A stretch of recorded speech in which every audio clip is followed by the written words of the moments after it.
we interrupt this program to bring you...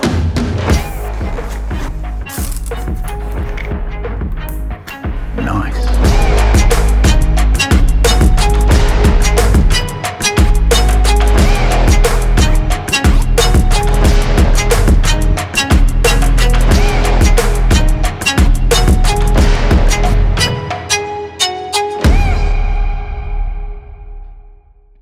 Okay, listen, I've been waiting for this moment forever. This is the legendary Weebill 2. Okay, but we're actually gonna be doing this in our style. We're not gonna be sitting behind the desk, bullshit behind the table, you know? We're gonna be testing this on a field with an actual dancer, Annie, and we're gonna get some dope footage. Before we get into, you know, showing all the behind the scenes footage and stuff, let's get some technical things out of the way which might interest you. One thing that I really appreciate is that they include this super dope looking handle in the package, which basically means that you don't have to spend that extra money on small rig handles and stuff like that. Thank you, Zhiyun, I really appreciate that. The second thing, and in my opinion, the biggest thing is this. Boom, boom! A built-in screen, like an openable, I don't know the word for it, openable screen, which is insane.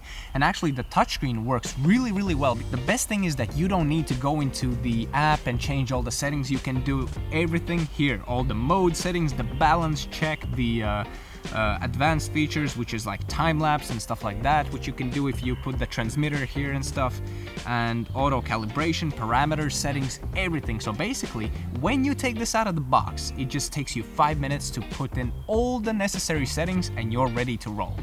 And the next thing is the build quality. The build quality is amazing. This is the most premium gimbal I've actually held in quite a while. I would say it's on a level with the DJI Ronin RS2. And that gimbal, when it comes to build quality, is a beast. Oh, it has a joystick on the side now, not in the front. And actually, I really, really prefer this instead of having it in the front, because then you have to move your hand. But right now, it just sits nicely like this. And if you want to move the gimbal a bit, you just put your finger up here a little bit, and that's it. That is actually really cool. I thought I would hate this feature, but it's really cool. Anyway, enough talking bullshit. You know the drill. Now we're gonna show you some epic, dope footage. Let's go.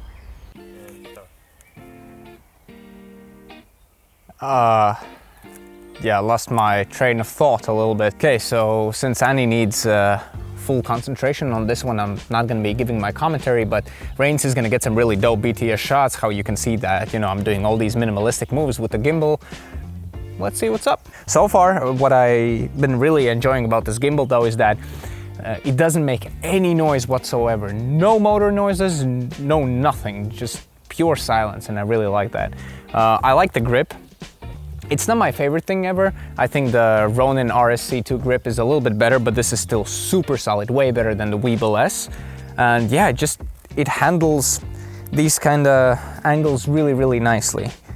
It doesn't have any weird, you know, twitches to the right, to the left. It's super smooth. I don't know, I like it. I think this is motor-wise and the feel-wise the best Zhiyun gimbal yet. I really enjoy the feel of it. Also, when I'm doing these super simple follow shots where I'm just like twisting the gimbal a little bit to the left, to the right, it's super, super smooth, and it just feels good, you know, it feels good. Yeah, you like that? All right, now we're gonna be testing out a mode which I don't use that often, but let's see if it works well, the lock mode. Because usually gimbals have this issue that they're drifting slowly, so I want to see if this one is kind of drifting a little bit to the left or to the right as well. Okay, this was very good. Lock mode works really, really well. Didn't see any drifting. I was filming for 50 seconds. Very nice. And I'm being enjoyed by mosquitoes all over the place. Let's go, second part.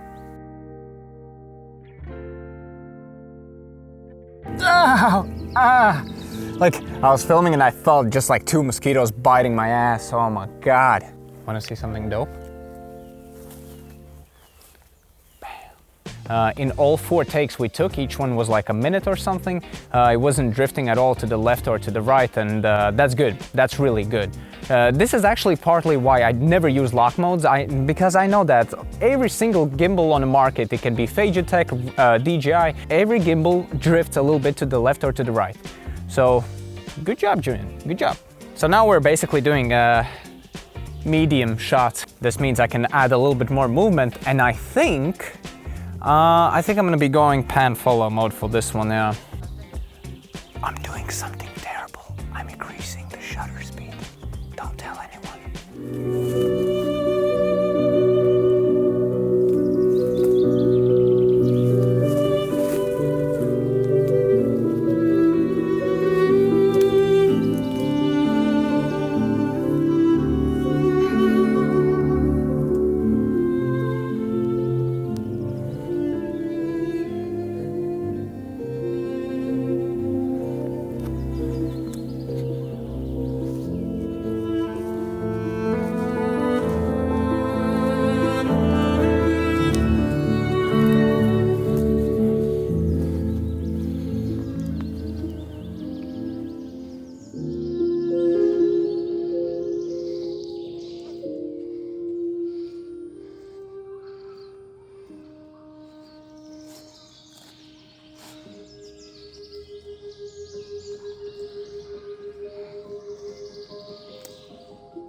This felt very difficult because, you know, I mean, I'm 75mm zoomed in, but the orbit shots were really nice. Of course, there's a lot of shots where it's like a little bit stuttery and stuff like that, but what do you expect? It's 75mm.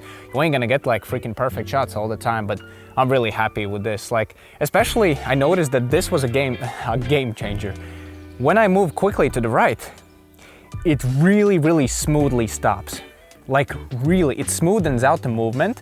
What this means that if I want to do this kind of move, like go to the left, go to the right and then instantly go to the left, it kind of transitions very smoothly, so you don't see that stuttery movement, which was a problem on the Weebill S for me. So yeah, let's do one more time.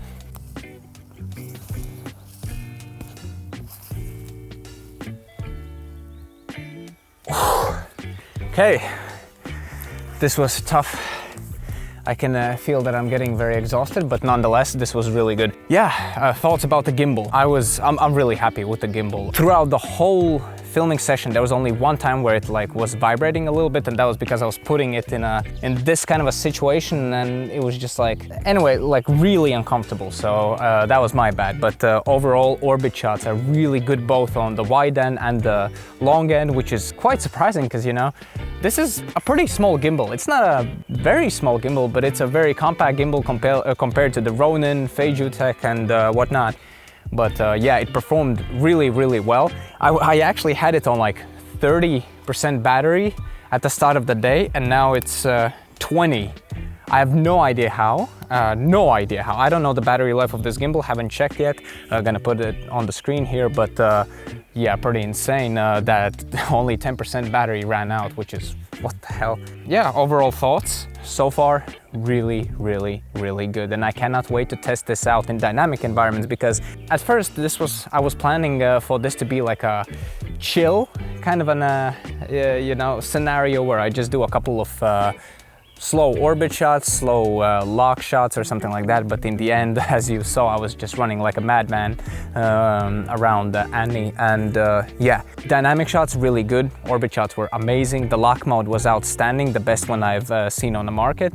Pan follow mode, I haven't really tested it out that much, but it's the same as the orbit shot, so very nice. So far, loving this. I have a feeling this is gonna be my main workhorse.